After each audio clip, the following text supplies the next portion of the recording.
আপনারা শুনছেন the dark horse's. প্রতি সোম থেকে শুক্র ঠিক রাত 9টায় আমরা আপনাদের জন্য নিয়ে আসি ধারাবাহিক গল্পের আসর। দীর্ঘদিন ধরে বিভিন্ন সিজনে আপনারা বিভিন্ন গল্প শুনছেন, আমাদের ভালোবাসা দিয়েছেন। সেই জন্য আমরা কৃতজ্ঞ যে আমরা 1-2 পেরিয়ে 3 নম্বর সিজনে এসে উপস্থিত হয়েছি।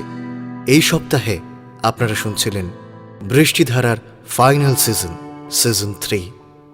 আজ বৃষ্টিধারা গল্পের শেষ পর্ব। সম্পূর্ণ গল্পটি শুনে আপনাদের কেমন লাগলো আমাদের উপস্থাপনা, সেটা আমাদের অবশ্যই কমেন্টসে জানান। এবং যদি ভালো লাগে তাহলে অবশ্যই আমাদের চ্যানেলটি সাবস্ক্রাইব করে বেল আইকনটা প্রেস করে রাখবেন। নিয়মিত প্রতি সোম থেকে শুক্র ঠিক রাত 9টায় আমরা আপনাদের জন্য নিয়ে হাজির হব নানান স্বাদের গল্প। আগামী দিনে আরও বেশ কিছু রোমাঞ্চকর গল্প আমরা নিয়ে আসতে চলেছি। থাকছে কিছু লিমিটেড সিরিজ এবং ক্লাসিক গল্পের আসর। আমাদের পাশে থাকবেন, আমাদের জোর জোগাবেন এবং আমাদের গল্প শুনতে ঠিক রাত 9টায় দ্য ডার্ক হর্সেসে হাজির হয়ে যাবেন। সমস্ত শ্রোতা বন্ধুদের কাছে আমরা কৃতজ্ঞ। শুরু হচ্ছে বৃষ্টিধারার অন্তিম পর্ব।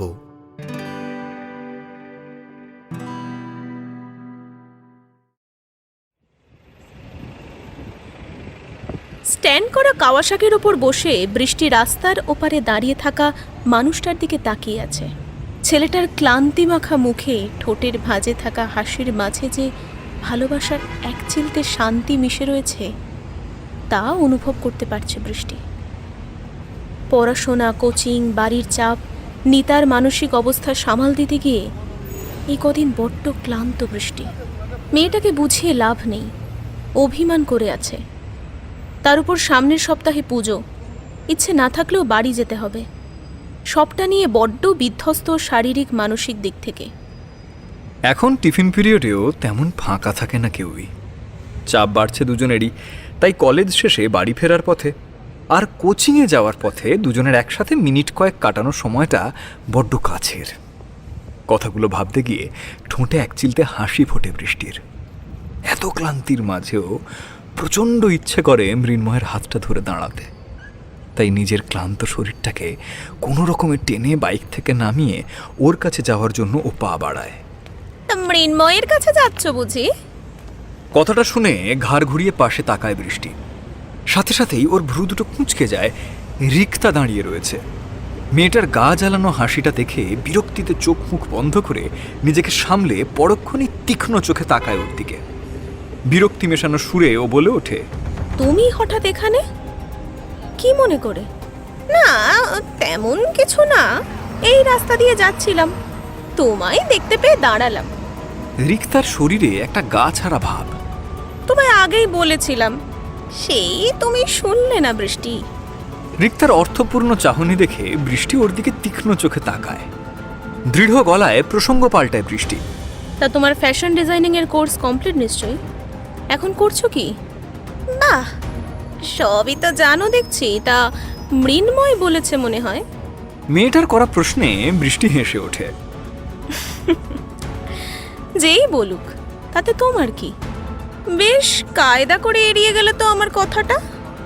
রিক্তা নিজের সেন দৃষ্টি দিয়ে একবার মেপে নেয় বৃষ্টিকে। বৃষ্টি চোয়াল শক্ত করে একটু সরে আসে রিক্তার দিকে। মৃদু হেসে আবারও বলে ওঠে, তোমার কথা এড়ানোর জন্য কায়দার দরকার পড়ে কি? আসলে তোমার কোনো কথাই আমি পাত্তা দিই না। সেদিনও দিইনি, আজও দিচ্ছি না। কি ধাতুতে গড়া তুমি? আমার ইউজ করা মালটাকে এত পছন্দ হলো কি করে? কথাটা শুনে এক ঝটকায় বৃষ্টি তাকায় রিক্তার দিকে।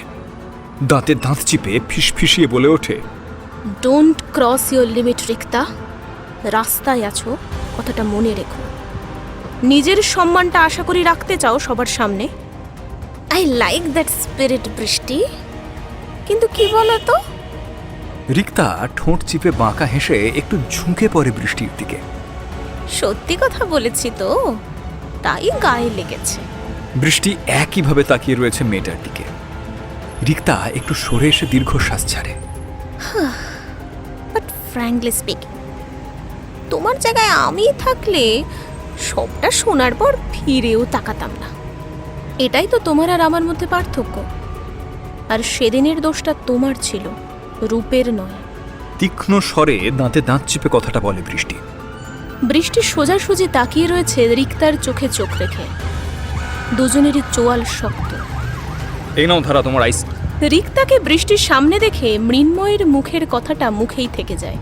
কিন্তু বৃষ্টির দিকে বাড়িয়ে দেওয়া হাতে ধরে থাকা আইসক্রিমটা এক প্রকার ছোঁ মেরেই নিয়ে নেয় রিক্তা। মিষ্টি হেসে বলে ওঠে, আরে বাহ, এখনো মনে আছে যে আমার চকলেট আইসক্রিম পছন্দ। ধারা, এই মেয়েটা এখানে কি করছে? রাগে মৃন্ময়ের গলার শিরা ফুলে উঠেছে, কিন্তু বৃষ্টি স্থির সরু চোখে এখনো রিক্তার দিকে তাকিয়ে আছে, যেন ওর কোনো হুঁশ নেই বাহ্যিক জগতের সঙ্গে।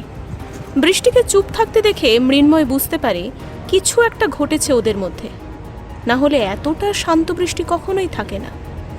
নিজের মুখটা দুহাতে একবার ঘষে নিয়ে মৃন্ময় রিক্তার দিকে তাকিয়ে বেশ শান্ত স্বরেই বলে ওঠে, কি চাও তুমি? কেন এসেছো এখানে? সত্যি কথা বলি, তোমায় ফিরে পেতে চাই। কথাটা শুনে ছ্যাত করে ওঠে মৃন্ময়ের বুকের বাম পাশটা। হারিয়ে ফেলার ভয়, একটা যন্ত্রণা, একটা অজানা ভীতি ছড়িয়ে পড়েছে ওর চোখে মুখে। বৃষ্টির হাতটা চেপে ধরে ফিসফিস করে বলে ওঠে, চলো ধারা, এখান থেকে চলো, এখানে থাকতে হবে না। বৃষ্টির চোখেও তখন হারানোর ভয়। অতীতের ঘটনা যেন আবার পুনরাবৃত্তি ঘটছে। মৃন্ময় ওর হাতটা ধরতে বৃষ্টি আরো শক্ত করে আঁকড়ে ধরে ওকে। কিচ্ছু হবে না ধারা, কিচ্ছু হবে না, তুমি ভয় পেও না। মৃন্ময় কথাটা বলে কিছুটা হাসার চেষ্টা করে, কিন্তু কিছুতেই এই পরিস্থিতিতে ওর মুখ দিয়ে হাসি বের হয় না। আরে মজা করছিলাম, ভয় পেলে নাকি? তোমাদের মুখ দেখে কিন্তু তাই মনে হচ্ছে। আরে মৃন্ময়, দাঁড়িয়ে আছো কেন? বৃষ্টিকে খাইয়ে দাও, ঠিক যেমন আমায় খাইয়ে দিতে। ঠোঁটের উপর ক্রিম লেগে গেলে। কথাটা মাঝপথে থামিয়ে লাজুক হাসে রিক্তা। যাক, বাদ দাও এসব। ধারা, চল। মৃন্ময় রাগ বিরক্তি মেশানো দৃষ্টিতে রিক্তার দিকে কিছুক্ষণ তাকিয়ে বৃষ্টির হাত ধরে টেনে নিয়ে যায়। কিন্তু হঠাৎই বৃষ্টি ওকে থামিয়ে দেয়। দাঁড়াও রূপ। মৃন্ময় থেমে যায়।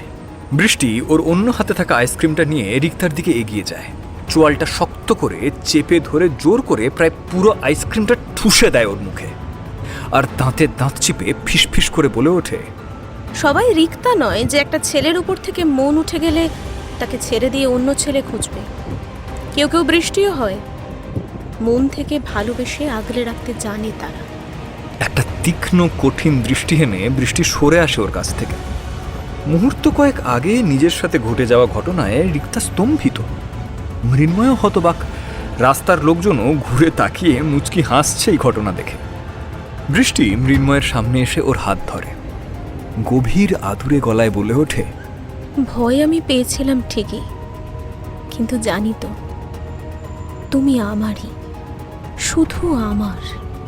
কখনো আমায় ছেড়ে তুমি যাবে না, আর গেলেও ঠিক ফিরে আসবে। এটা আমার বিশ্বাস, ভালোবাসার বিশ্বাস, আমার ভালোবাসা। মৃন্ময়ে সবার সামনেই ঠোঁট ছোঁয়ায় বৃষ্টির কপালে। চোখ বুজে নেয় দুজনেই। এ যেন এক অপার শান্তি। ধুলো উড়িয়ে মৃন্ময়ের কাওয়াসাকি বৃষ্টিকে নিয়ে বেরিয়ে যাওয়ার পর রিক্তা সেদিকে খানিক তাকিয়ে থেকে হালকা হাসে। পার্স থেকে ফোনটা বার করে একটা নাম্বার ডায়াল করে সেটা কানে ঠেকায়। রিং হওয়ার কিছুক্ষণের মধ্যে ওপাশ থেকে রিসিভ হওয়া মাত্রই রিক্তা মৃদু স্বরে বলে ওঠে, সম্ভব নয়। কি সম্ভব নয়? ওদের দুজনকে আলাদা করা সম্ভব নয়, আর আমি করতেও চাই না। তুমি বলেছিলে যে তুমি কাজটা করতে পারবে। তখন বুঝিনি এতটা শক্ত কাজ, এখন বুঝছি। আমি তো মৃন্ময়ের কাছে ক্ষমা চাইতে এসেছিলাম, কিন্তু আপনি তো আমায় দোষী বানিয়ে দিলেন। ওরা আমায় ভুল ভাবছে, তাই বলছি আমি কারোর কাছে খারাপ হতে পারবো না। এমনিই আমি খারাপ মেয়ে। এই বাতেলা নামের ফোনটা রাখ। অবশ্যই, তবে একটা কথা, আপনি যদি ভাবেন চেষ্টা করবেন তবে করতে পারেন, কিন্তু আমার মনে হয় না কিছু হবে। তবে আমি জানি না কেন আপনি এই কাজটা করতে চাইছেন, কিন্তু ভুল করছেন। ঠিক ভুলের জ্ঞান আমার আছে, তোমার থেকে আমি শিখতে চাই না। রিক্তা ফোন রেখে দেয়। একটা বড় করে নিঃশ্বাস ছেড়ে দূর আকাশের দিকে তাকিয়ে নিজের মনে বলে ওঠে, আমায় ক্ষমা করো, কিচ্ছু করতে পারলাম না আমি। তবে তোমাদের পাশে আমি নিশ্চুপে থাকব, কথা দিলাম।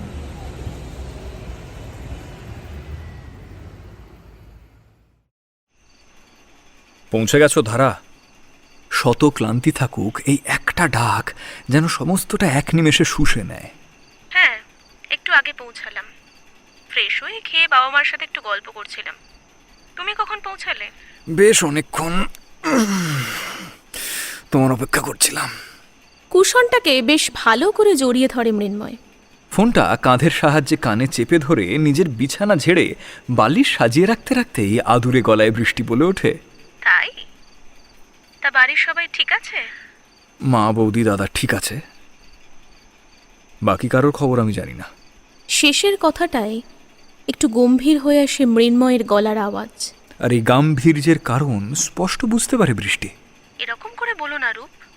ঘরের দরজাটা ভেজিয়ে নাইট ল্যাম্পটা জ্বালিয়ে বারান্দায় গিয়ে দাঁড়ায় বৃষ্টি। উনি তোমার বাবা? ধারা, প্লিজ কিছু বলো না, এই বিষয়ে অন্তত কিছু বলো না। পুজোর এই কটা দিন আমি ভালো থাকতে চাই তোমার সাথে।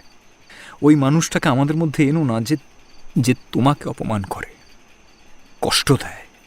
আমি ভুলে গেছি ওসব। তুমি কেন আবার? কিন্তু আমি তো কিচ্ছু ভুলিনি, একটা কথাও ভুলিনি, ভুলতে পারবও না। আমি নিজের জন্য ভাবি না বৃষ্টি। উনি আমাকে শত অপমান করেছেন, কিচ্ছু ভাবিনি আমি সে বিষয়ে। কিন্তু উনি আমার কাছের, আমার সব থেকে আপনজনকে। বৃষ্টি কিছু বলে না, চুপ করে মৃদু হাসে। ওর চোখ চলে যায় বাড়ির সামনের রাস্তায় জলানেভা করা নানা রঙের টুনি বাল্বগুলোর দিকে। সত্যি কথা বলি তোমায়, এই পুজোতে বাড়ি আসার ইচ্ছে ছিল না আমার। আর আসলেও তোমার সাথে আসতাম, সেটা তো হলো না। রূপ আবার? মৃন্ময়ের গলার হতাশা মিশ্রিত সুর শুনে হালকা ধমক দিয়ে ওঠে বৃষ্টি। এবার কিন্তু বকবো ভীষণ। নিজের বাড়ির দুর্গাপুজো। বেশ, বলবো না। ফিক করে হেসে ফেলে মৃন্ময়। বৃষ্টিও হেসে ওঠে। তো কাল তো সপ্তমী, কি প্ল্যান তোমার? কথাটা শোনার পর বৃষ্টির মুখের হাসি ধীরে ধীরে ম্লান হয়ে আসে। বারান্দার রংচটা গ্রিলটা চেপে ধরে খানিক চুপ থেকে মৃদু স্বরে বলে ওঠে, কোনো প্ল্যান নেই। তুমি তো জানো সবটাই। সেই ঘটনার পর শুধু পুজো কেন, এমনিই বেরোতাম না। সবাই বলে বাঙালির বড় উৎসব, কিন্তু সেই উৎসবে আমার বড্ড অনীহা। বৃষ্টির গলাটা শুকিয়ে আসে, একটা ঢোক গিলে ভিজিয়ে নেয় বৃষ্টি।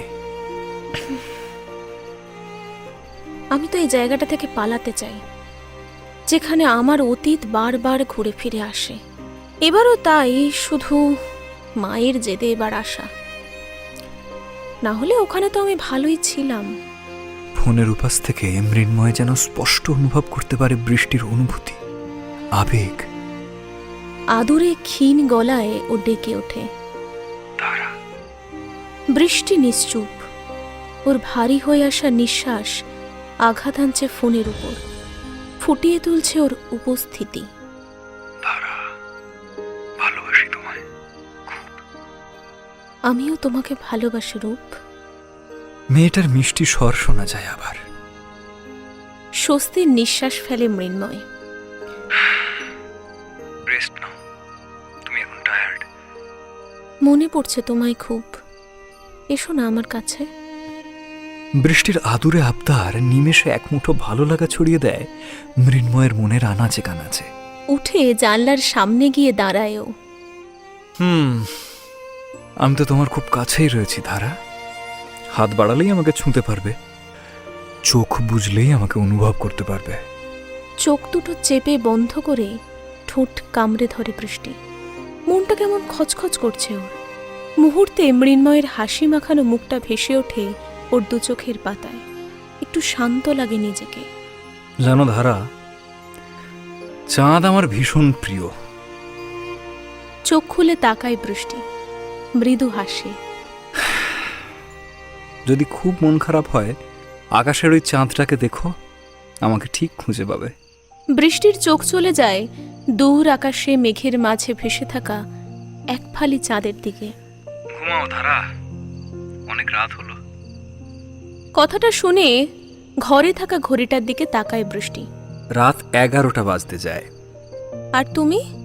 আমি একটু নিচে ঠাকুর দালানে যাব, আজ মায়ের বোধন, একটু থাকবো ওখানে। ফোন কেটে দেয় বৃষ্টি। এটাই ও প্রতিবারের নিয়ম। মৃন্ময় কখনো ফোন কাটতেই চায় না, বাধ্য হয়ে ওকেই সেই কাজটা করতে হয়। ঠান্ডা পড়েছে হালকা। বৃষ্টি বারান্দা থেকে ঘরে চলে আসে, দরজাটা ভালো করে আটকে দেয়। এসে থেকে নিতাকে একবারও ফোন করা হয়নি মনে পড়তেই ফোনটা আবার কানে ধরে বৃষ্টি। কিন্তু বেশ কিছুক্ষণ কলার টিউন শুনিয়ে ফোনটা কেটে যায়। বৃষ্টি বোঝে এই মেয়েকে আজ আর পাওয়া যাবে না, কালকেই চেষ্টা করতে হবে। ফোনটা স্টাডি টেবিলের উপরে রেখে এতক্ষণ ধরে ভেজিয়ে রাখা ঘরের দরজাটা ছিটকিনি তুলে আটকে দেয়। ঠিক তখনই তারস্বরে বেজে ওঠে ওর ফোনটা।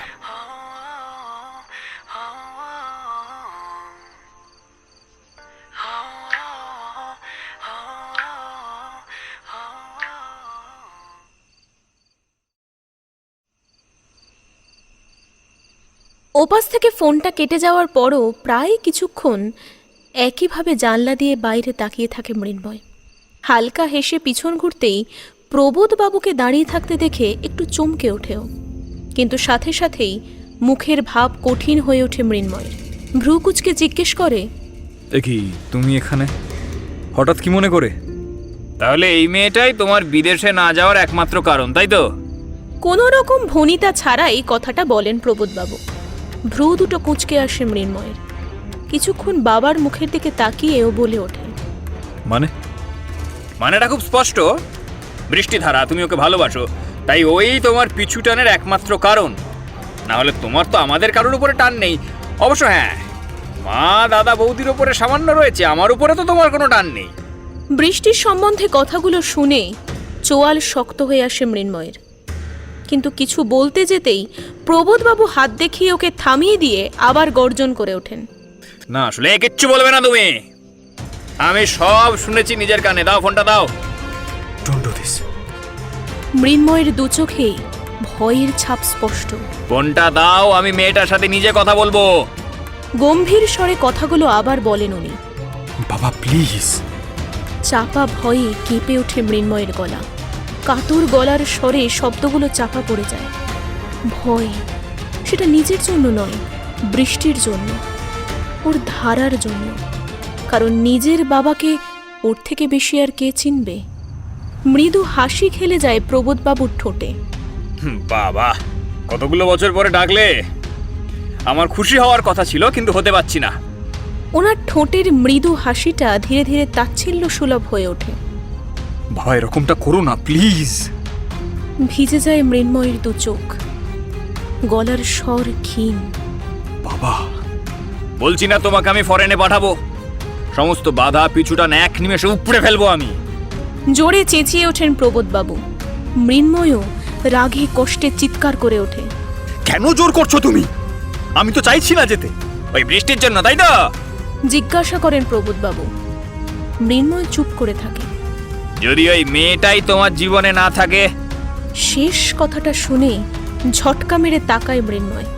বাবার চোখে চোখ রাখেও, দাঁতে দাঁত চিপে বলে ওঠে, কি প্রমাণ করতে চাইছোটা কি তুমি? জোর করে কিছু হয় না।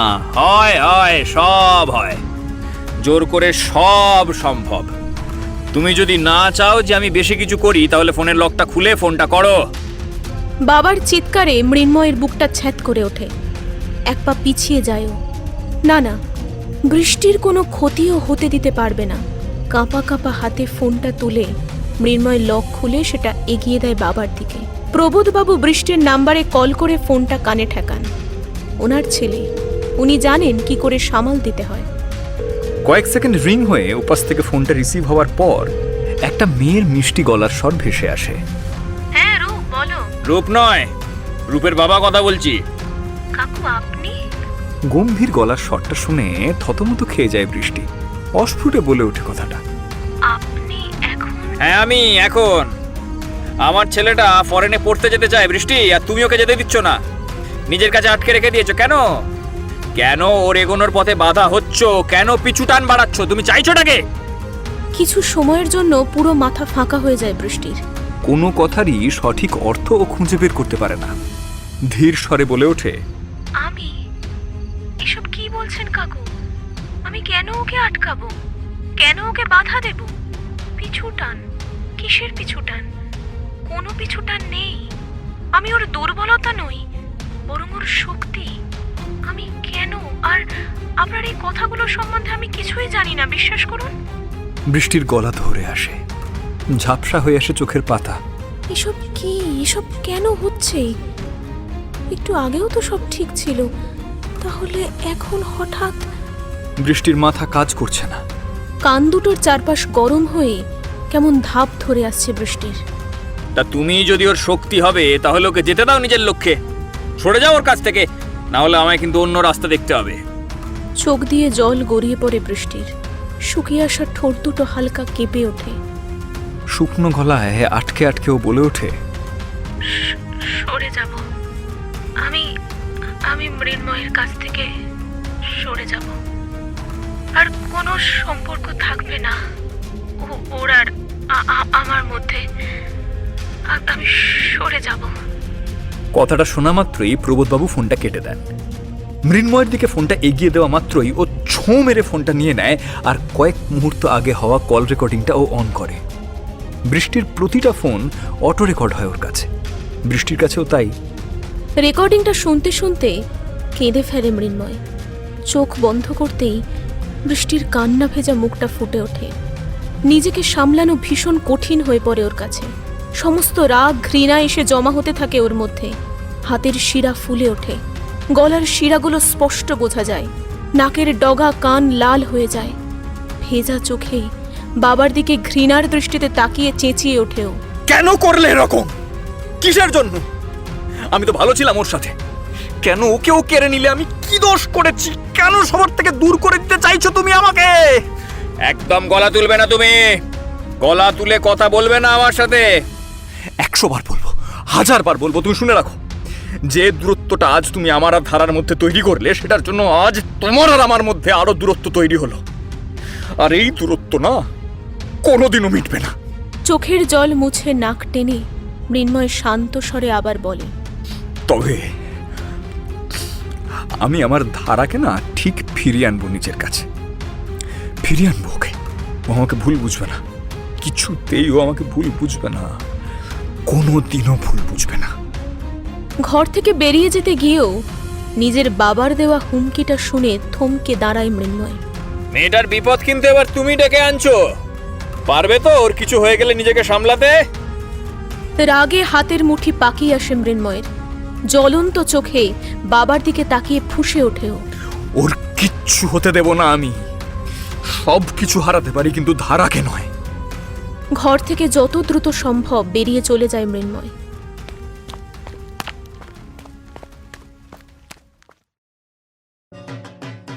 বড্ড ক্লান্ত লাগছে বৃষ্টির। নিজের শরীরটাকে ছেড়ে দিতেই মাটিতে পড়ে যায় ও।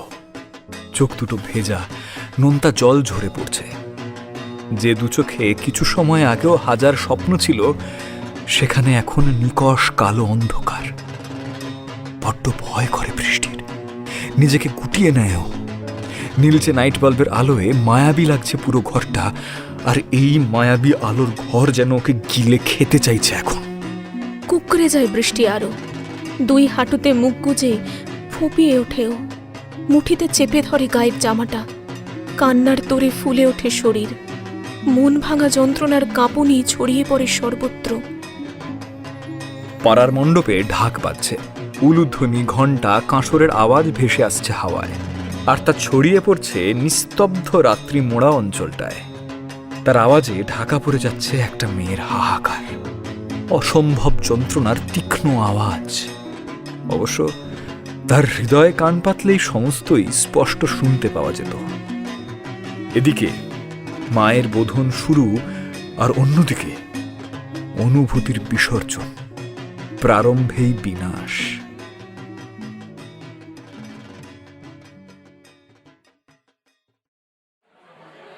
সপ্তমীর ভোগ প্রসাদের থালাটা পুজোর জায়গায় দিয়ে মণ্ডপ থেকে বেরিয়ে আসে নিতা।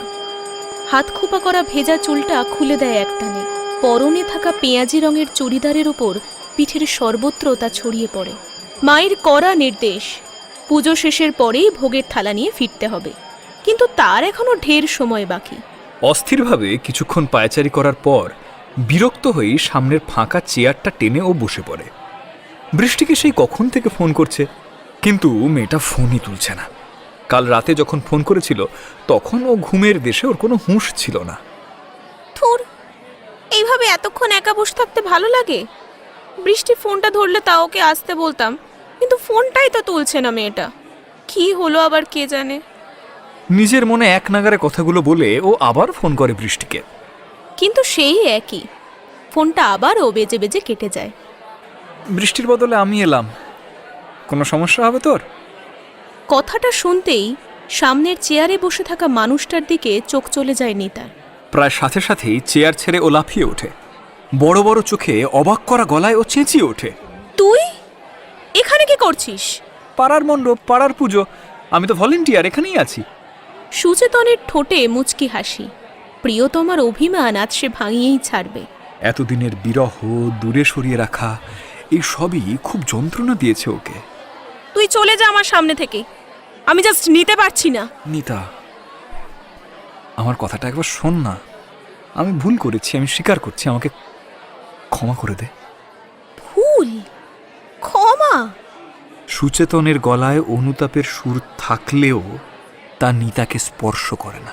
ও ভ্রু কুঁচকে তাকায় সুচেতনের দিকে। না, তুই ভুল করিসনি। ভুল তো আমি করেছি। তোকে চিনতে, তোকে বুঝতে আমার ভুল হয়ে গেছে, বিশ্বাস কর, খুব বড় ভুল। নিতা, প্লিজ এইভাবে বলিস না। আমি জানি তোকে আমি অনেকটাই কষ্ট দিয়েছি, কিন্তু তোকে ছাড়া এইভাবে আমি থাকতে পারছি না। এতদিন ধরে দূরে সরে আছি আমরা, তুই কথা বলাটাই বন্ধ করে দিয়েছিস। তুই আমার অবস্থাটা বুঝতে পারছিস? সুচেতনের দু চোখ জলে ভরে ওঠে।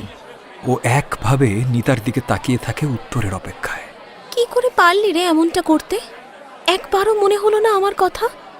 এই বিশ্বাস করিস তুই আমায়? তুই জানিস বিশ্বাস ভাঙার যন্ত্রণা কতটা হয়? জানিস তুই? ভাঙা গলায় মৃদু স্বরে ধীরে ধীরে প্রশ্নগুলো করে নিতা, কিন্তু পরক্ষণে হেসে ওঠে ওর চোখ দুটো। গলায় বিদ্রুপের সুর স্পষ্ট হয়। আর ভালোবাসা? তুই তো আমাদের সম্পর্কটাই একটা প্রশ্নচিহ্নের মুখে দাঁড় করিয়ে দিয়েছিস। যেখানে সন্দেহ থাকে সেখানে বিশ্বাস থাকে না, আর যেখানে বিশ্বাস থাকে না সেখানে ভালোবাসাও থাকে না রে। সুচেতনার তাকিয়ে থাকতে পারে না বেশিক্ষণ নিতার চোখের দিকে। চোখ নামিয়ে নেয় ও।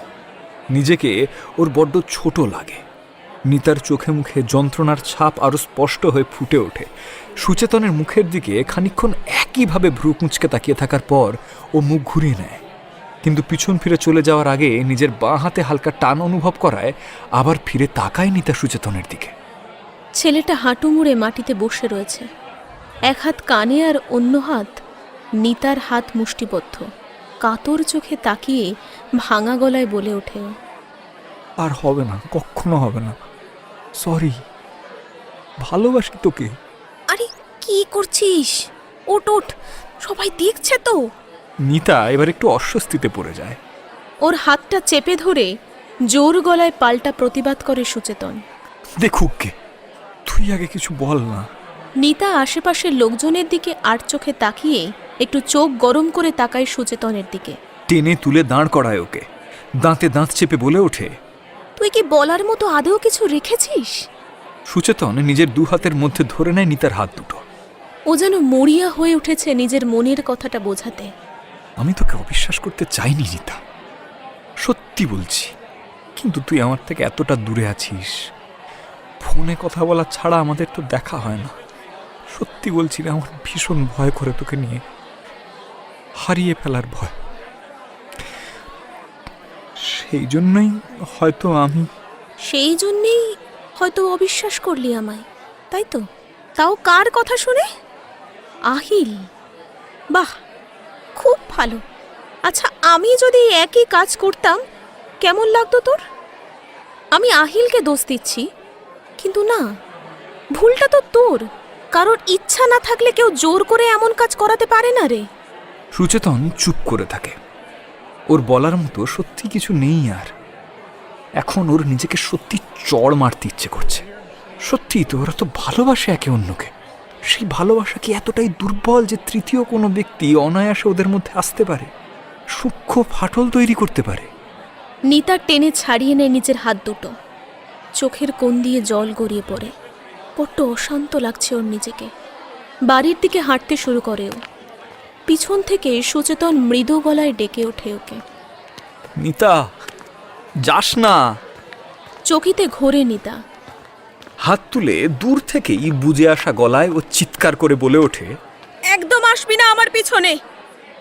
যে নিজের প্রেমিকার থেকে চিটিংবাজ বন্ধুকে বেশি বিশ্বাস করে, আমি তাকে কিছু বলতে চাই না, আর না কিছু শুনতে চাই তার থেকে।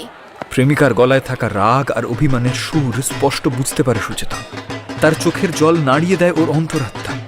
মণ্ডপে পুজো শুরু হয়েছে। আকাশ ঢেকে গেছে ধূসর মেঘে। আর সুচেতন একভাবে তাকিয়ে রয়েছে তার প্রেমিকার চলে যাওয়ার দিকে। যত দূর পর্যন্ত দেখতে পাওয়া যায় তার অভিমানী প্রেমিকাকে, তার একান্ত আপন সেই মেয়েটাকে।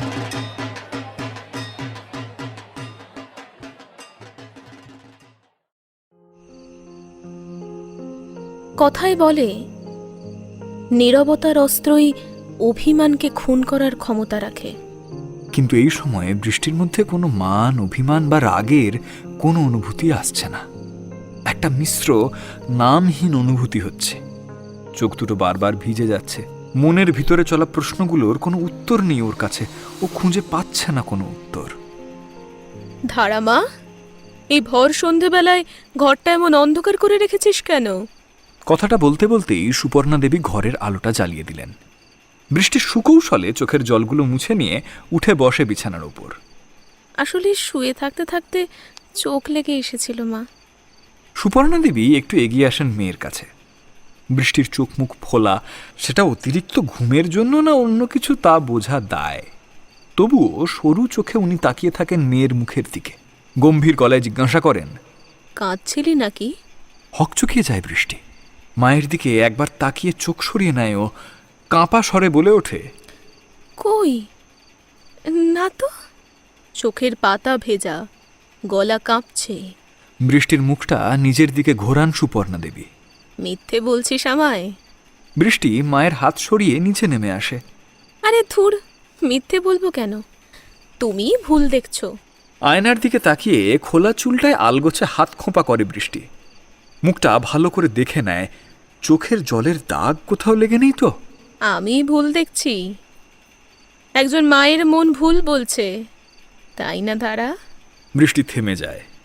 আয়না দিয়ে লক্ষ্য করে সুপর্ণা দেবী একভাবে তীক্ষ্ণ গম্ভীর চোখে তাকিয়ে রয়েছেন ওর দিকে। সুপর্ণা দেবী এসে দাঁড়ান মেয়ের মুখোমুখি। কাঁধ দুটো চেপে ধরে কড়া গলায় জিজ্ঞাসা করেন, কি লুকাচ্ছিস তুই? তাকা আমার দিকে, বল, কি লুকাচ্ছিস আমার থেকে? বৃষ্টি মায়ের দিকে তাকিয়ে কিছু বলতে গিয়েও বলতে পারে না। শুধু চোখ দুটো আবার জলে ভিজে আসে ওর। কি গো, তোমাদের হলো? আমি কিন্তু তৈরি। অর্ণব বাবু ঘরে ঢুকতে গিয়ে মা মেয়েকে ওইভাবে দাঁড়িয়ে থাকতে দেখে থমকে যান। অবাক হয়ে বলে ওঠেন, কি তোমরা এখনো রেডি হওনি? তাহলে বেরোবো কখন আর ফিরবই বা কখন? বাপি, বৃষ্টি হাসি মুখে বাবার কাছে গিয়ে দাঁড়ায়। তোমরা ঠাকুর দেখতে বেরোচ্ছ? এই তোমরা মানে কি? আমরা তিনজনেই যাবো। যা চটপট রেডি হয়ে নে। আর সুপু, তুমিও তাড়াতাড়ি করো। অর্ণব বাবু তারা দিতে থাকেন দুজনকেই। বৃষ্টি আমতা আমতা করতে থাকে। বাপি, আমি যেতে পারবো না গো। অনেক পড়া, প্র্যাকটিক্যাল, নোটবুক তৈরি করতে দিয়েছে কলেজ থেকে এই ছুটিতে। আর এই দশমী অবধিই যা ছুটি, তারপর তো আবার কলেজ খুলে যাবে। তখন আর সময়ও পাবো না। কি বলছিস বলতো? মেয়ের কথাগুলো শুনে অর্ণববাবু মৃদু স্বরে বলে ওঠেন, আমি কত কিছু প্ল্যান করলাম। একসাথে একটু ঘুরবো, ঠাকুর দেখবো, মজা করব। এমনি এখানে থাকিস না, এই পুজোর সময়টুকুও যদি এইভাবে। বাবার মলিন মুখটা দেখে বৃষ্টির বুকটা মোচড় দিয়ে ওঠে। সত্যি ওর একটুও যেতে ইচ্ছে করছে না। তার উপর কলেজ থেকেও একগাদা কাজ দিয়েছে। নিজের পড়াশোনায় ব্যস্ত হয়ে একটু একা থাকতে চায় ও, ভুলে থাকতে চায় সব কিছু। বৃষ্টি কিছু বলতে যাওয়ার আগেই সুপর্ণা দেবীর গম্ভীর গলা ভেসে আসে। থাক না, যে যেতে চাইছে না তাকে জোর করে লাভ নেই। তার কাছে এখন আমার থেকে অন্য কারোর গুরুত্ব বেশি। মায়ের কথা শুনে বৃষ্টি অবাক হয়ে তাকায়। সুপর্ণা দেবী ভ্রু কুঁচকে আবার বলে ওঠেন, মাকে ভোলানো অতই সহজ বুঝি? সকাল থেকে মনমরা হয়ে আছো, ঠিকমতো খাচ্ছ না, কথা বলছো না, কিছু বুঝতে পারিনি ভেবেছো? হ্যাঁ, যেতে চাইছো না, যেতে হবে না। আমিও একটু দেখি ঘরে থেকে কোন রাজকার্যটা তুমি করো। সুপর্ণা দেবী বেরিয়ে যান ঘর থেকে। অর্পণ বাবু স্ত্রীর পিছু পিছু হালকা ধমক দিয়ে কথা বলতে বলতে বেরিয়ে আসেন। শুভু, মেয়েটাকে ওইভাবে না বললে হয় না তোমার? ডাক্তারি পড়ছে, পড়ার চাপ তো একটু বেশি হবেই এখন। ড্রয়িং রুম থেকে বাবার বলা কথাগুলো বৃষ্টির কানে আসছে ঠিকই, কিন্তু ও স্থানুর মতো একই জায়গায় দাঁড়িয়ে আছে। মা কিছুটা হলেও আন্দাজ করতে পেরেছে।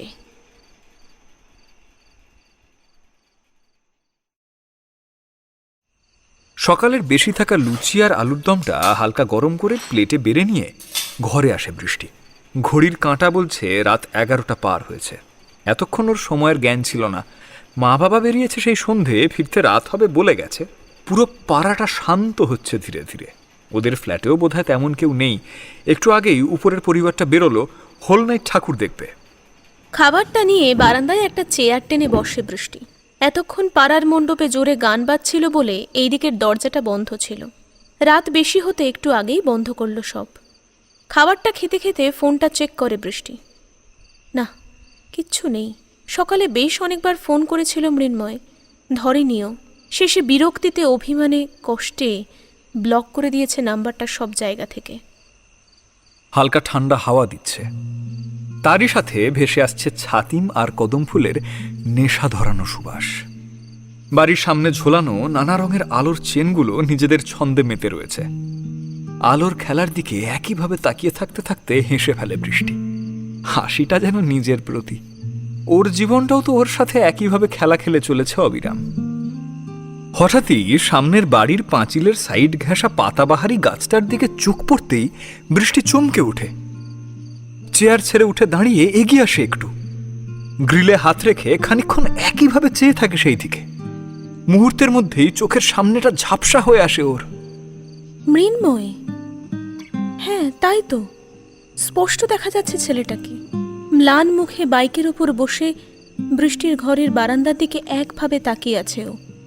কিন্তু হঠাৎই বৃষ্টিকে অন্ধকার বারান্দায় দেখতে পেয়ে ঝটপট বাইক থেকে নেমে আসে মৃন্ময়। মেয়েটার অভিমানী যন্ত্রণায় ভরা দু চোখের দিকে তাকিয়েই ওর চোখেও জল আসে। সরি ধারা, আমি বুঝতে পারিনি বাবা তোমাকে ওইভাবে। আমারও ভুল ছিল, আমি মানছি, আমি বলতে চেয়েও বলতে পারিনি।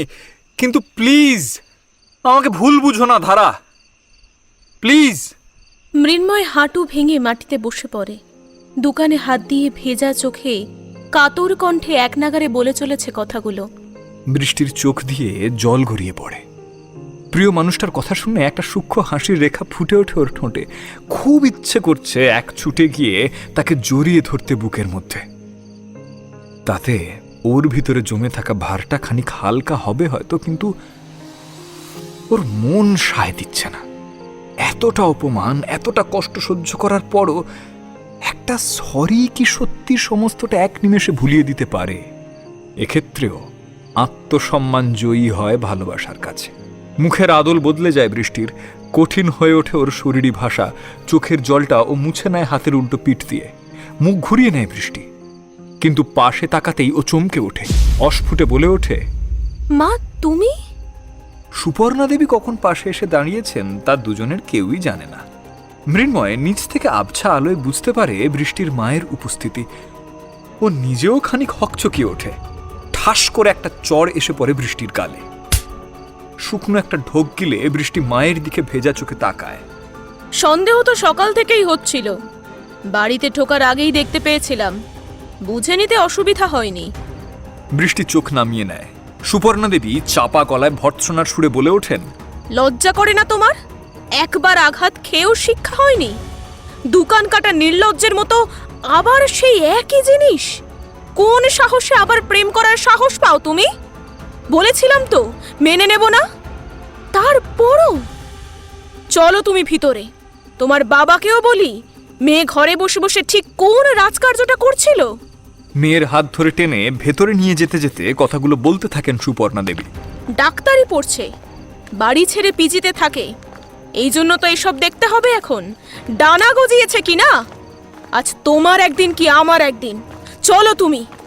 বৃষ্টি অসহায়ভাবে একবার পিছনে ফিরে রাস্তার দিকে তাকায়। মৃন্ময়ে একরাশ উৎকণ্ঠা নিয়ে দাঁড়িয়ে রয়েছে। ঠিক পরক্ষণেই মেয়েকে ভেতরে নিয়ে এসে বারান্দার দরজাটা সশব্দে বন্ধ করে দেন সুপর্ণা দেবী। সেই আওয়াজে কেঁপে ওঠে মৃন্ময়। মুখটা দুহাতে ঘষে নাক টেনে ভেজা চোখ দুটো মুছে নেয় কাঁধের জামাটায়। এই নিস্তব্ধ পরিবেশে বৃষ্টিদের ফ্ল্যাট থেকে চিৎকারের আওয়াজ কানে আসছে। মৃন্ময় সেদিকে একবার তাকিয়ে চোখ মুখ কুঁচকে বন্ধ করে নেয়। নিজের উপর বিরক্ত লাগছে ওর বড্ড। আজ এই বোকামোটা করতে গিয়েই বৃষ্টিকে বিপদের মুখে ঠেলে দিল। যদি একটু খেয়াল করতো তাহলে হয়তো। বাইকের সিটের ওপর জোরে একটা ঘুষি মারে মৃন্ময়। কি করা উচিত এই অবস্থায় কিচ্ছু মাথায় আসছে না। ফোনটা বের করে সময় দেখেও রাত 12:10। আর কোনো কিছু না ভেবেই নিতার নাম্বারে কল করে মৃন্ময়। ওপাশ থেকে ফোনটা রিসিভ হতেই কাঁপা কাঁপা গলায় বলে ওঠেও, নিতা, সরি রে বোন, তোকে এত রাতে ফোন করে বিরক্ত করছি। না মৃন্ময়দা, বলো, তোমার গলাটা এরকম লাগছে কেন? শোন না, বলছি কাকিমা মানে ধারার মা মনে হয় সবটা জেনে গেছেন। ওদের বাড়িতে এখন খুব ঝামেলা হচ্ছে, জানিস তো। মানে? নিতা আঁতকে ওঠে। সকালে আমার থেকে বৃষ্টির অ্যাড্রেস নিলে ঠিক আছে, কিন্তু তুমি এত রাতে ওদের ফ্ল্যাটের সামনে কি করছো? অনেক বড় ভুল হয়ে গেছে রে বোন, কিন্তু তোকেই আমাকে সাহায্য করতে হবে। আমার হাতে বেশি সময় নেই, খুব বেশি হলে কালকের দিনটা। মৃন্ময় নিজেকে শান্ত করতে একটা জোরে নিঃশ্বাস ছাড়ে। একটাই দিন রয়েছে আমার হাতে। 1 মিনিট দাঁড়াও, কি সব বলছো তুমি? আমি তো কিচ্ছু বুঝতে পারছি না। একটু ক্লিয়ার করে বলো, তাহলে তোমাকে আমি হেল্প করতে পারবো। মৃন্ময়ে একটা ঢোক গিলে দলা পাকানো কষ্টটা কমাতে চেষ্টা করে। তারপর বলতে শুরু করে কাল থেকে একের পর এক ঘটে চলা ঘটনাগুলো।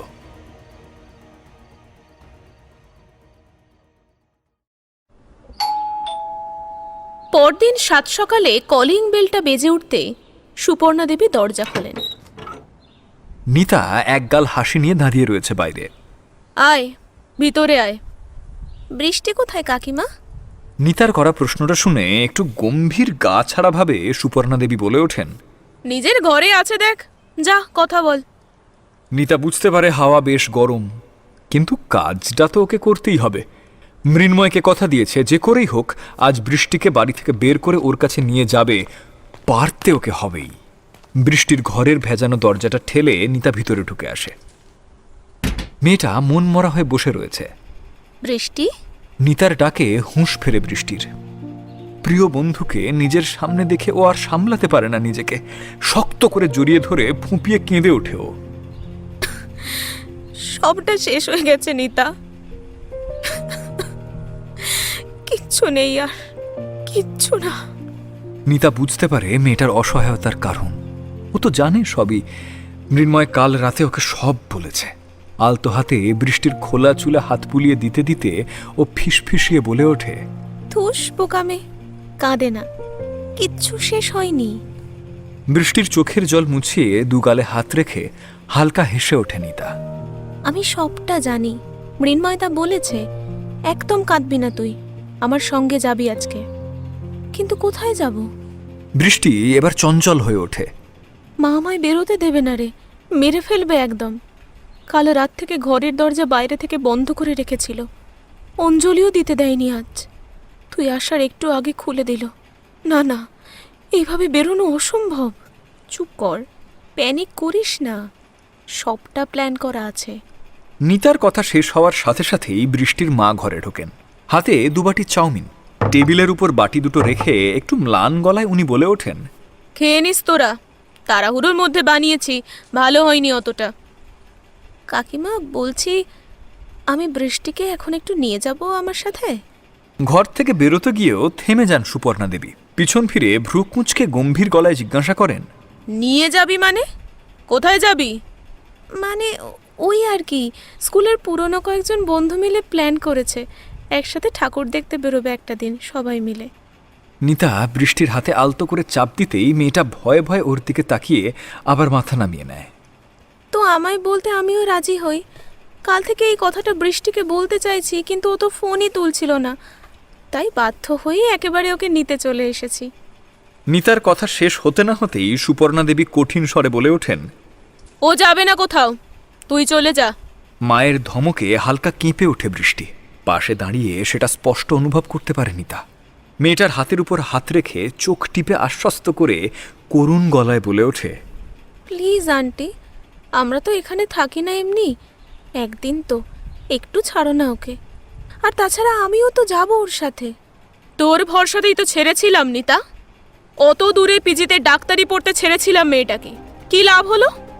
শান্ত তীক্ষ্ণ চোখে সুপর্ণা দেবী তাকান নিতার দিকে।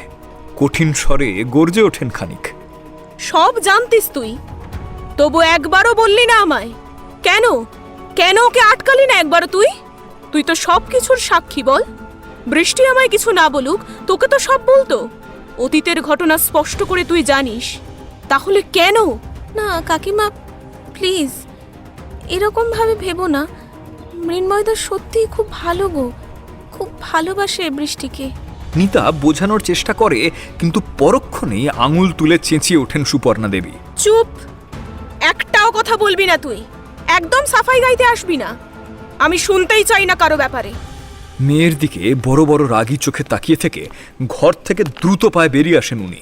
বৃষ্টির মা বেরিয়ে যেতেই নিতার সামনে থাকা টুলটায় বসে পড়ে, নিজের কপাল চাপড়ায়। মৃন্ময় সাবধান করেছিল ওকে যাতে বেফাঁস কিছু না বলে বসে, কিন্তু সেই মুখ ফসকে বেরিয়ে গেল মৃন্ময়ের কথাটা।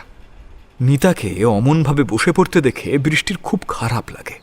ও ধীর গলায় বলে ওঠে, আই এম সরি নিতা, খুব খুব সরি। মা তোকে এইভাবে বলল, আর তুইও বা এখন মৃন্ময়ের কথাটা বলতে গেলি কেন? উফ, পারছি না আর, ভালো লাগছে না কিছু। আমি কিছু মনে করিনি রে কাকিমার কথায়, কিন্তু মৃন্ময়দার কথা এখন না বললে কাকিমার রাগ কমতো না। যেহেতু সবটা জেনেই গেছে, তাই। নিতা চুপ করে যায়। ওর খুব অস্বস্তি হচ্ছে, এত দূরে এসেও সমস্ত প্ল্যানটা কি ভেস্তে যাবে? থুর। নিতা অস্থির হয়ে পায়চারি শুরু করে। এই শোন না, তোকে সেদিন রাতে যেটা বলতে ফোন করেছিলাম, সুচেতনের সঙ্গে সব মিটিয়ে নিয়েছিস তো? নিতা বৃষ্টির দিকে খানিক তাকিয়ে থেকে মুখ কুঁচকায়, কিন্তু কোনো উত্তর দেয় না, শুধু বলে, তুই বাদ দে ওর কথা। না নিতা, একদমই না, তুই কিন্তু বেশি বাড়াবাড়ি করছিস। আমি কিচ্ছু করছি না। নিতা এবার রাগে গর্জে ওঠে। বৃষ্টিও ওর সাথে সাথে গলা বাড়ায়। করছিস, কষ্ট দিচ্ছিস ছেলেটাকে। সেদিনও তোকে বললাম, কত বোঝালাম, করে ফেলেছে ভুল করে, বাদ দে না, ক্ষমা করে দে। তুইও ওর মতো বলছিস বৃষ্টি? যদি মৃন্ময়দা এই জিনিসটা করতো, পারতিস তুই মেনে নিতে? নিতার গলায় অভিমানী সুর। কাল সকালেও আমায় মণ্ডপে বলছিল জানিস, ভুল হয়ে গেছে, ক্ষমা করে দে, এত দূরে থাকিস, চিন্তা হয় তোকে নিয়ে, ভয় করে। তাই বলে এইভাবে আমার বিরক্ত লাগছে জাস্ট। মেয়েদের ঘর থেকে চিৎকার চেঁচামেচির আওয়াজ শুনতে পেয়ে ঘরে ঢুকতে গিয়েও থেমে যান সুপর্ণা দেবী। ভেজানো দরজার আড়ালে দাঁড়িয়ে থাকেন চুপ করে। নিতা দুহাতে মুখ ঢেকে নিয়েছে, ওর প্রচণ্ড কষ্ট হচ্ছে মনের ভিতরে। বৃষ্টি পাশে এসে বসে, শান্তভাবে জড়িয়ে ধরে মেয়েটাকে। মৃদু গলায় ফিসফিস করে বলে ওঠে, জানি তো তোর খুব কষ্ট হচ্ছে, কিন্তু মুখে বলছিস না, অভিমান করে আছিস যে ওর ওপর। জানিস, একটা সত্যি কথা বলি, হারিয়ে যাওয়ার ভয় সেই বেশি পায় যে সত্যিকারের ভালোবাসতে জানে, ভালোবাসে কাউকে। নিতা মুখ তুলে ওর দিকে তাকালে বৃষ্টি মুচকি হাসে, মাথা নাড়ে। সুপর্ণা দেবীও একটা দীর্ঘশ্বাস ফেলে মুচকি হাসেন। মেয়ের এই কথাটা ওনার মনে লেগেছে বড্ড। দরজাটা খুলে ভিতরের দিকে গম্ভীর মুখে তাকান তিনি। মেয়ে দুটো ওনাকে দেখে তটস্থ হয়ে চুপচাপ তাকিয়ে আছে। বলছি নিতা, কোথায় যাবি বলছিলি দুজনে? যা, তবে সন্ধ্যা নাগাদ ফিরে আসিস কিন্তু, বেশি রাত করিস না। বৃষ্টি আর নিতা দুজনেই বড় বড় চোখ করে তাকায়। ওরা দুজনেই অবাক, ওরা কেউ ভাবতেই পারেনি এই জিনিসটা ঘটতে পারে। সুপর্ণা দেবী ঘর থেকে বেরিয়ে যেতেই দুই বন্ধু একে অপরকে জড়িয়ে ধরে, চাপা গলায় ছিঁচিয়ে ওঠে। নিতা ভিতর থেকে দরজার ছিটকিনি তুলে বন্ধ করে দেয়, তারপর এগিয়ে যায় বৃষ্টির ঘরে থাকা কাবার্ডের দিকে। আরে কি করছিস? শাড়ি খাটছিস কেন? বৃষ্টির কথার উত্তর না দিয়ে নিতা বাটার কালারের জর্জেট শাড়ি হ্যাঙ্গার থেকে টেনে বের করে, সাথে চকলেট রঙের ভেলভেট ব্লাউজ। তারপর দুটো জিনিসই বৃষ্টির হাতে দিয়ে দেয়। যা, রেডি হয়ে নে। আরে আমি শাড়ি পরবো না, তুই তো লং চুড়িদার পরেছিস, আমিও তাই পরবো। কথাটা শুনে নিতা ঠোঁট চেপে হাসে। সব আগে থেকে ঠিক করা যে, আমায় এখন বলে কি হবে? যা, চটপট রেডি হয়ে নে। বৃষ্টি মুখ গোঁজ করে তাও ঠায় দাঁড়িয়ে থাকে, অস্ফুটে বলে ওঠে, শাড়ি পরা শিখিনি তো অতটাও ভালো করে। আচ্ছা, আমি হেল্প করব, স্নানটা করে আয়, যা। নিতা কথাটা বলে বারান্দায় আসে। বেলা 9টা বাজতে যায়, সবাই বেরিয়েছে। পাড়ার মণ্ডপ থেকে অঞ্জলির মন্ত্রপাঠের আওয়াজ ভেসে আসছে। বারবার ফোনটার দিকে তাকিয়েই রেখে দিচ্ছে নিতা। মাথার মধ্যে তখনও বৃষ্টির বলা শেষ কথাটা ঘুরে ফিরে আসছে। ইচ্ছে করছে সমস্ত রাগ, অভিমান, কষ্ট সব ভুলে গিয়ে একবার কথা বলে নিতে সুচেতনের সাথে। কিন্তু এই কিন্তুটাই সমস্ত সমস্যার মূলে। ধুর বাবা। এক প্রকার গজগজ করতে করতে নিতা ফোন করলো সুচেতনের নাম্বারে। ওপাশ থেকে রিসিভ হতেই একটা চেনা অবাক করা গলা শুনতে পায় ও। নিতা, তুই? কেন, অন্য কাউকে আশা করেছিলি? গম্ভীর মৃদু গলায় কথাটা বললেও ওপাশ থেকে কোনো উত্তর আসে না। নিতাও চুপ করে থাকে। তারপর নিজে থেকেই ও বলে ওঠে, শোন, তোর নতুন কোনো পাঞ্জাবি আছে? হ্যাঁ আছে, এইবারে দুটো কিনেছি। কেন? তুই ওখান থেকে একটা পাঞ্জাবি নিয়ে সোজা কুমোরটুলির গঙ্গার ঘাটে চলে আয়, সব প্রশ্নের উত্তর সেখানেই পেয়ে যাবি। গাম্ভীর্য ধরে রেখেই কথাগুলো বলে নিতা। ফোনটা কেটে দেওয়ার আগে ওপাশ থেকে সুচেতনের গলা পায়। হেই, তার মানে তুই আমাকে ক্ষমা করে দিয়েছিস? না। কথাটা বলেই নিতা ফোনটা কেটে দেয়। পিছন ঘুরতেই দেখতে পায় বৃষ্টি ভেজা চুলে হাসি মুখে দাঁড়িয়ে রয়েছে। মেয়েটা এগিয়ে এসে হালকা করে নিতার নাকটা টিপে দেয়। সব মিটমাট হয়ে গেছে তো, এবার চল, বেশি বকিস না, কিচ্ছু হয়নি। মুখ ঝামটা দিয়ে কথাটা বলে নিতা গটগট করে হেঁটে চলে যায়। বৃষ্টিও ভ্রু কুঁচকে মুচকি হেসে ফেলে।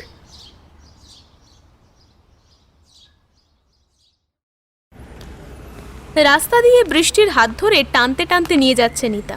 পায়ের মধ্যে শাড়ি জড়িয়ে আরেকটু হলেই মেয়েটা হোঁচট খেত। ও প্রচণ্ড বিরক্ত হয়ে বলে ওঠে, আরে পড়ে যাব তো, আস্তে চল। না না, দেরি হয়ে গেছে এমনি, তাড়াতাড়ি আয়। কোথায় নিয়ে যাচ্ছিস বলতো? চাউমিনটাও খেতে দিলি না তখন, নিজেও খেলি না, সকাল থেকে তো না খেয়ে আছি।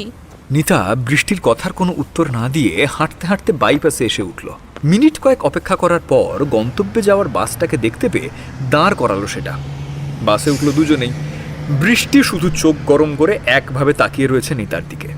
নিতা আর চোখে বৃষ্টির দিকে একবার তাকিয়ে জানলার দিকে মুখ ঘুরিয়ে বসল, কিন্তু কিছু বলল না। ও জানে বৃষ্টির মাথায় এখন আগুন জ্বলছে।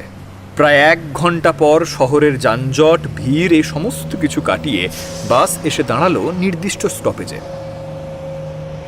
ওরা দুজনেই নেমে এলো। মূল শহর ছাড়িয়ে জায়গাটা একটু বাইরের দিকে, অপেক্ষাকৃত শান্ত নিস্তব্ধ পরিবেশ।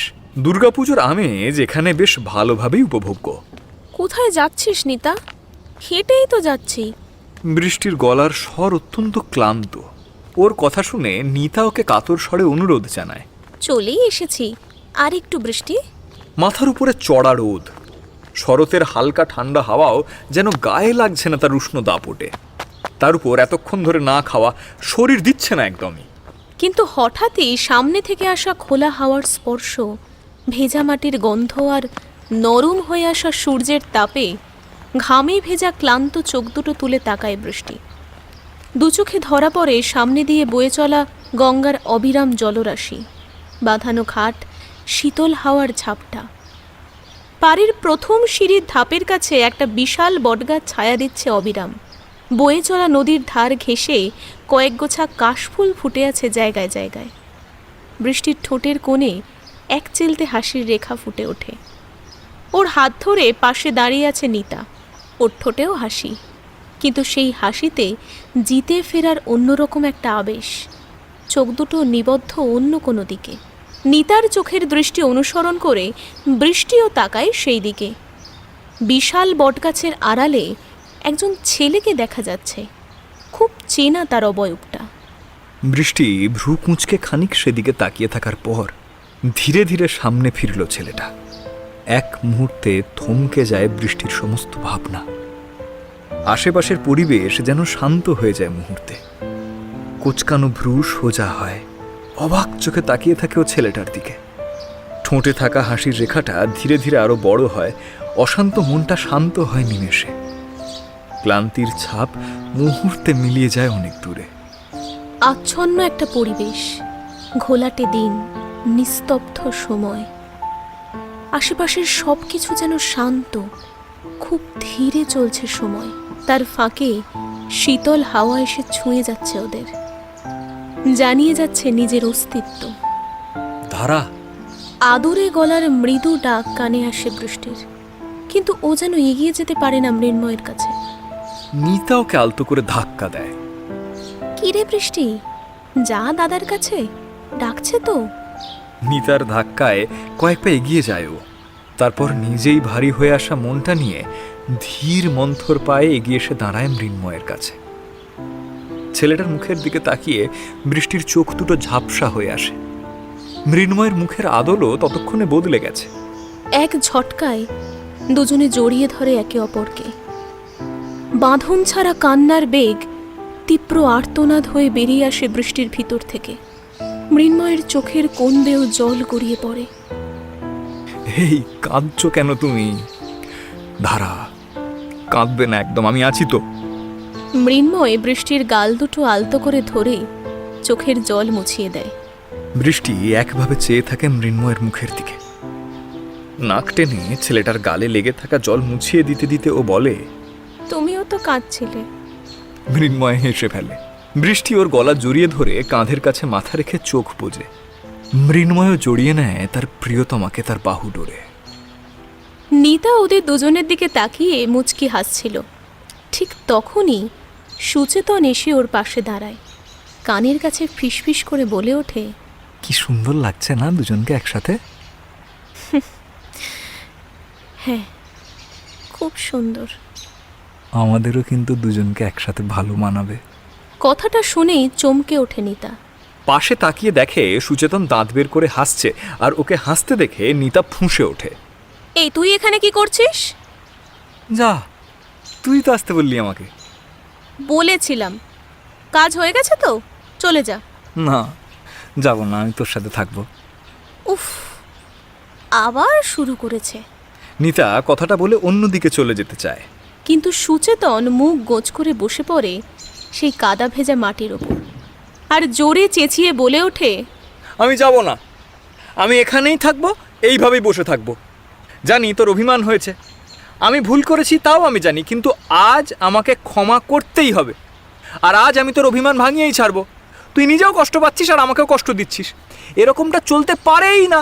ঠিক আছে, তুই চলে যা, কিন্তু তোকে এখানেই ফিরে আসতে হবে, কারণ আমি এখানে এইভাবে বসে থাকবো। নিতা একবার পিছন ফেরে, কিন্তু সুচেতনকে ওইভাবে কাদায় বসে থাকতে দেখে আর চেঁচিয়ে ওসব বলতে দেখে কপাল চাপড়ায়ও। আশেপাশের পথ চলতি লোকজনও ঘুরে তাকাচ্ছে ওর এসব কাজকর্ম দেখে। দূর থেকে মৃন্ময় আর বৃষ্টি এসব শুনতে পেয়ে হেসে ফেলে। মৃন্ময় সুচেতনের দিকে এগিয়ে আসতে গেলে বৃষ্টি ওকে বাধা দেয়। যেও না রূপ, ওদের অভিমানের পালা ওদেরকেই মেটাতে দাও। মৃন্ময়ও দাঁড়িয়ে যায়, ধারার দিকে তাকিয়ে আলতো হেসে মাথা নাড়ে। আরে ওঠ! নিতা সুচেতনের হাত ধরে টেনে তুলতে চেয়েও তুলতে পারছে না। ছেলে গো ধরে বসে আছে। না, আমি উঠবো না। তুই আগে বল, তুই আমাকে ক্ষমা করেছিস? না, করিনি, আর এত সহজে করবও না। নিতা মুখ ঝামটা দিয়ে আবারও বলে ওঠে, তোরও একটু বোঝা দরকার। বেশ, ঠিক আছে, তাহলে আমি এখানেই বসে থাকবো, বসে বসে বুঝবো। উফ, এ তো মহা জ্বালা। এই বৃষ্টি, আয় না একটু। ও মৃন্ময়দা, এসো না, ওকে টেনে তোলো না। নিতা কোমরে হাত দিয়ে বিরক্তিতে মুখ বাঁকায়। বৃষ্টি আর মৃন্ময় মুখ টিপে হাসে। আমরা ওসবে নেই। তোমরা নিজেরাই বুঝে নাও। নিতা আবার সুচেতনের কাছে এসে দাঁড়ায়। ওর হাত ধরে টান মারে। ওঠ বলছি। আরে উঠ না। আচ্ছা বেশ, করলাম ক্ষমা। এই সত্যি? নিতার শেষ কথাটা শুনে তরাক করে লাফিয়ে ওঠে সুচেতন। হাসি মুখে বলে, বল না, সত্যি তো? সত্যি। সুচেতনের আরও কাছে এগিয়ে আসে নিতা। কিন্তু এমন আর কখনো করিস না, আমার কষ্ট হয়। আমরা নিজের চোখে দেখেছি বিশ্বাস ভালোবাসার ঠকে যাওয়ার যন্ত্রণা কতটা। ওই যে দুজন দাঁড়িয়ে, ওরা সেই অনুভূতি আমাদের থেকেও তীব্রভাবে অনুভব করেছে। নিতার দৃষ্টি দূরে বটগাছ তলায় দাঁড়িয়ে খুনসুটিতে মত্ত প্রেমিক যুগলের দিকে। বৃষ্টি আর মৃন্ময়। সুচেতনও তাকায় সেদিকে। জানিস, তুই যখন সেদিন আমায় ওসব বলছিলি, আমি কয়েক মুহূর্তের জন্য সেই পার্টির সন্ধ্যেতে ফিরে গেছিলাম। বৃষ্টির জায়গায় নিজেকে অনুভব করছিলাম। ভয় করছিল, বিশ্বাস ভালোবাসা হারিয়ে ঠকে যাওয়ার ভয়। নিতার চোখ জলে ভরে ওঠে। সুচেতন ওর হাত চেপে ধরে। সেদিন কিছুক্ষণের জন্য হলেও বুঝতে পেরেছিলাম বৃষ্টির অবস্থা। আমরা যা দেখি তার থেকেও গভীরে আরও কিছু আছে। এমন কিছু অনুভূতি আছে যা ভাষায় প্রকাশ করা যায় না, শুধু নিজে অনুভব করা যায়। আর সে অনুভব আমি করেছি। প্লিজ কোনো দিন এমন করিস না। কোনো ব্যাপারে মনে প্রশ্ন তৈরি হলে সোজাসুজি জিজ্ঞেস করবি, কিন্তু সন্দেহের জায়গায় সেটাকে নিয়ে যাস না। সুচেতন জড়িয়ে ধরে নিতাকে। ভাঙা গলায় ফিসফিস করে ওঠেও। হবে না, আর কখনো হবে না এরকমটা। জানিস, আমিও কম কষ্ট পাইনি এই কদিনে। জানি তো, এই শিক্ষাই তো তোকে দেওয়ার দরকার ছিল। তুই জানিস তো? ঠিক আছে, তাহলে এবার শাস্তির জন্য তৈরি হয়ে যা। একদম না। সুচেতনের চোখে মুখে দুষ্টু মিষ্টি হাসি দেখে নিতা চোখ রাঙায়। আমি কিন্তু বকবো। সে তুই যা ইচ্ছে কর। কথা বলার সাথে সাথেই সুচেতনের হাতের বাঁধন আরো দৃঢ় হয়। নিতা কোন রকমে দাঁত চিপে বলে ওঠে, আরে বৃষ্টি, মৃন্ময়দা সবাই আছে, আশেপাশের লোকজনও আছে। আশেপাশের লোকজনকে আই ডোন্ট কেয়ার, আর বাকি দুজনকে আমি দেখে নিচ্ছি।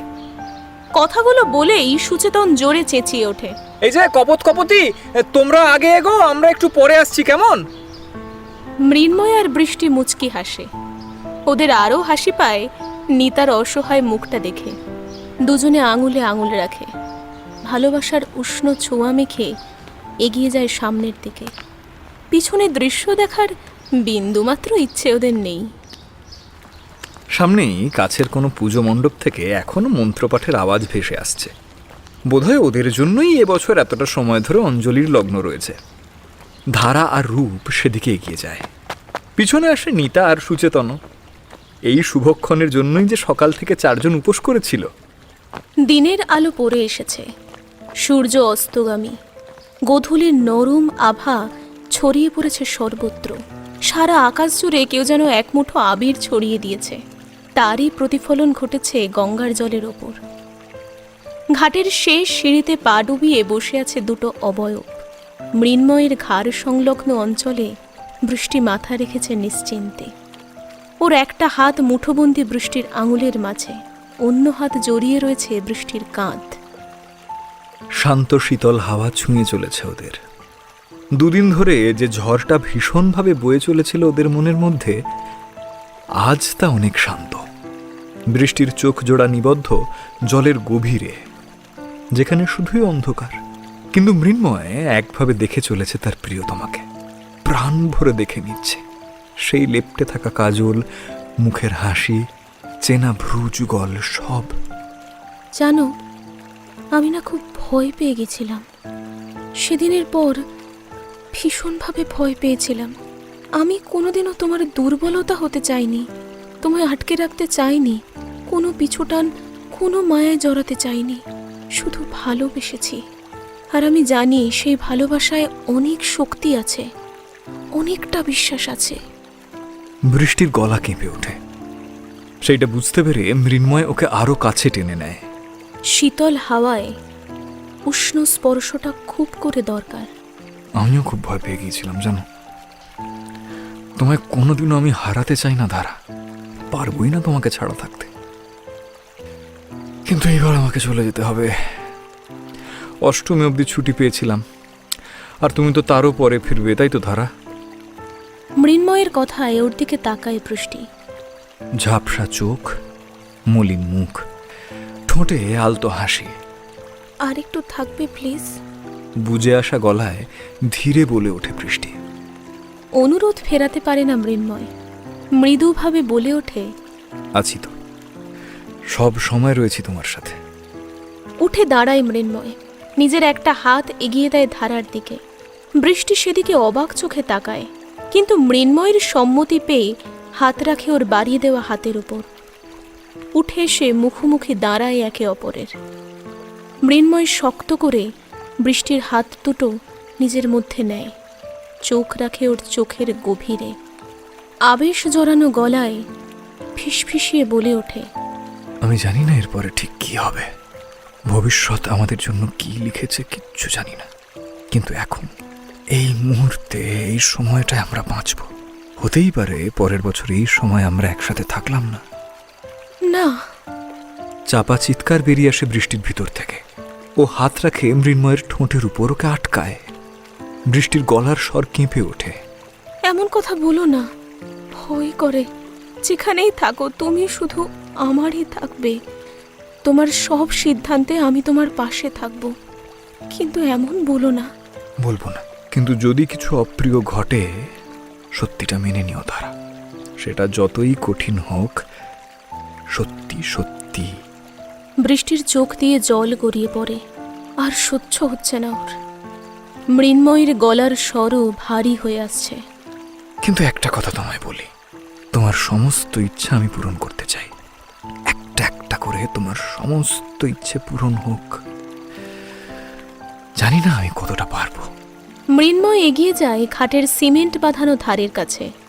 একটা মাটির প্রদীপ রাখা, সর্ষের তেল সলতে দেওয়া, পাশে একটা দেশলাই বাক্স।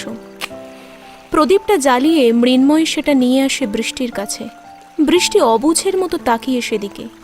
মৃন্ময় তা দেখে আলতো হাসে। তোমার ইচ্ছে ছিল কালী পুজোতে গঙ্গায় প্রদীপ ভাসাবে, আর তখন এই শাড়িটা পরে থাকবে। কিন্তু আমরা ডাক্তার, এই সমস্ত অনুষ্ঠানে আমাদের ছুটি নেই। তুমি হয়তো ছুটি পাবে, কিন্তু আমি পাবো না। তাই তোমার সেই ইচ্ছেটা আমি আজ পূরণ করছি। তুমি কিভাবে জানলে এসব? অস্ফুটে কথাগুলো বলে ওঠে বৃষ্টি। মৃন্ময় প্রদীপটা বৃষ্টির হাতে দিয়ে বলে ওঠে, তোমার ডায়েরি পড়ে। সেদিন রাতে যে তোমাদের পিজিতে থেকে গিয়েছিলাম তখনই। কিন্তু তোমার অষ্টমীতে ধনুচি নাচের ইচ্ছেটা তুলে রেখো, ওইটাও কিন্তু আমিই পূরণ করব। একটু সময় লাগবে। কথাটা শুনে ফিক করে হেসে ফেলে বৃষ্টি। প্রদীপের হালকা আলোয় আরও মায়াময় হয়ে ওঠে সেই হাসি। মৃন্ময় এক দৃষ্টে তাকিয়ে থাকে সেদিকে। এসো। বৃষ্টি নেমে যায় এক ধাপ নিচে, যেখানে জল ছুঁয়েছে পায়ের কোচ। মৃন্ময়ও ধীরে নেমে আসে, আগলে নেয় দুজন দুজনকে। ভাসিয়ে দেয় প্রদীপ গঙ্গার জলে। জলের স্রোতের টানে সেই ছোট্ট আলোর শিখা ভেসে যায় দূর থেকে দূরে। হঠাৎই কানে কারোর ছোঁয়া পেতে চমকে ওঠে বৃষ্টি, কিন্তু পিছন ঘুরতে যেতেই বাধা পায় একটা শাসনের সুরে। দাঁড়াও চুপ করে, ছটফট করে খালি। বৃষ্টি মৃদু হাসে। মৃন্ময় খুলে নেয় বৃষ্টির পড়ে থাকা দুল দুটো, তার বদলে পরিয়ে দেয় নিজের পছন্দ করে কেনা ঝুমকোটা। মিষ্টি রিনরিনে আওয়াজ হচ্ছে তার থেকে। দেখো তো পছন্দ হলো কিনা। দেখতে লাগবে না, তুমি ভালোবেসে যাই দেবে তাই সুন্দর, কারণ তোমার মনটা সুন্দর। দাঁড়া, ভীষণ ভালোবাসি তোমায়। মৃন্ময়ের আবেগঘন ডাক শুনে কেঁপে ওঠে বৃষ্টি। একটা শিরশিরে অনুভূতি হয় সারা শরীর জুড়ে। ধীর গলায় ও বলে ওঠে, ভালোবাসি রূপ, খুব ভালোবাসি। মৃন্ময়ে বৃষ্টির কোমর জড়িয়ে কাছে টানে ওকে আরো। ওর হাত দুটো এসে পড়ে মৃন্ময়ের বুকের ওপর। আবেশে জড়ানো গলায় বলে ওঠে মৃন্ময়, ভালোবাসার এমন একটা তীব্র বাঁধনে আমরা বাঁধা পড়েছি, যে বাঁধন কেটে পেরোতে আমরা দুজনেই অপারগ। চাইছিও না, সত্যি বলতে চাইছিও না। একে অপরের চোখের গভীরে তাকিয়ে থাকতে থাকতে নেশা ধরে যায় দুজনের। কপালে কপাল ঠেকে যায়, উষ্ণ নিঃশ্বাসের আবেশে ভারী হয়ে আসে দুজোড়া চোখের পাতা। নিম্নে ধাবিত হতে থাকে তা ক্রমশ, তারপর একটা সময় বন্ধ হয়ে যায়। বাঁধনগুলো আরো দৃঢ় হয়। ঠিক সেই সময় ঘাটের কাছে এসে পৌঁছয় একটা নৌকা। সুচেতনের হাত ধরে নেমে আসে নিতা। খোঁপায় গোজা রয়েছে সদ্য ভেজা সাদা শালুক, যেটা একটু আগে ওর প্রেমিক ওকে দিয়েছে। ঘাটে নেমে দুজনের ঠোঁটে লাজুক হাসি ফোটে সামনের ভালোবাসায় মোড়া প্রেমিক যুগলকে দেখে। কতটা শান্ত, কতটা নিশ্চিন্ত তারা। আর চোখে দুজনেই তাকায় দুজনের দিকে। নিতার গাল দুটো গরম হয়ে আসে লজ্জায়। দুজনের ঠোঁটই বহন করছে ভালোবাসার চিহ্ন। নিতা দূরে চলে যেতে চাইলে সুচেতন ওকে আটকে দেয়। নিজের কাঁধটা বাড়িয়ে দেয় প্রেমিকার খানিক অবলম্বনের জন্য। সূর্যাস্ত হয়েছে একটু আগেই। আকাশ ঢাকছে অন্ধকারে, ফুটে উঠছে তারা। নৌকোটা ওদের নামিয়ে অনেক আগেই নিজের পথ ধরেছে। পুজোর মণ্ডপ থেকে ভেসে আসছে ভালোবাসার গানের সুর, ছড়িয়ে পড়ছে শান্ত প্রকৃতির সর্বত্র।